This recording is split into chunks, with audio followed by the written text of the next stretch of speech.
আসসালামু আলাইকুম। আমি মোহাম্মদ জামাল উদ্দিন। আশা করি সকলে ভালো আছেন। আমরা আলাপ করছিলাম গত পর্বে সুস্থ জীবনের জন্য দ্বিতীয় সূত্র।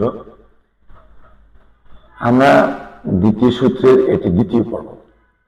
অন্ত্রের স্বাস্থ্য বজায় রাখার পদক্ষেপ সমূহ, মানে আপনি অন্ত্রটাকে আপনার অন্ত্র ভালো কিভাবে রাখবেন এ নিয়ে কথা বলব।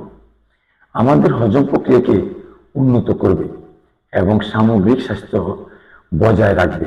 সুস্থ অন্ত্র পেতে বা অন্ত্রের সুস্থতা নিশ্চিত করতে সহায়ক কিছু ভূমিকা।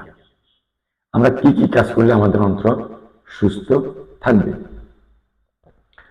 এক, প্রাকৃতিক স্বাস্থ্যকর খাদ্যের তালিকা অনুসরণ করুন, অর্থাৎ প্রকৃতি থেকে সংগ্রহ করা খাবার গ্রহণ করুন এবং খাবারের সঠিক নিয়ম মেনে খাবার গ্রহণ করুন।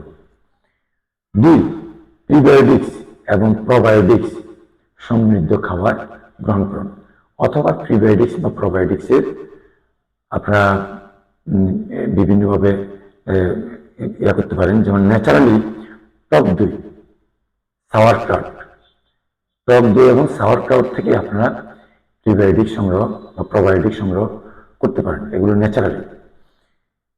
এরপর আমরা 3 নাম্বার, সূর্যের আলোতে যাব এবং 30 থেকে 40 মিনিট বা 20 মিনিট সূর্যের আলোতে হাঁটবেন। এতে করে আপনার শরীরে ভাইটামিন ডি লেভেল ঠিক হবে, অর্থাৎ ভাইটামিন D3 গ্রহণ করতে হবে, অথবা সাপ্লিমেন্ট আকারেও নিতে পারেন। সপ্তাহে 3 বার আপনারা কফি এনেমা করতে পারেন।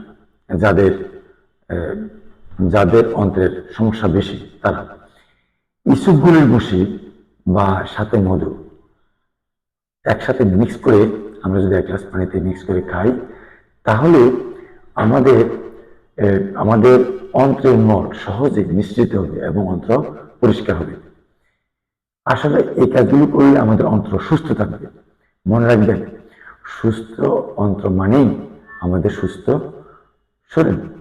অন্ত্র সুস্থ থাকলে আমাদের শরীর সুস্থ থাকবে, আর অন্ত্র অসুস্থ হলে আমরাও অসুস্থ হব। এই কাজগুলো করার চেষ্টা করবেন, এই কাজগুলো তো সহজ। আজকে এ পর্যন্ত। আসসালামু আলাইকুম।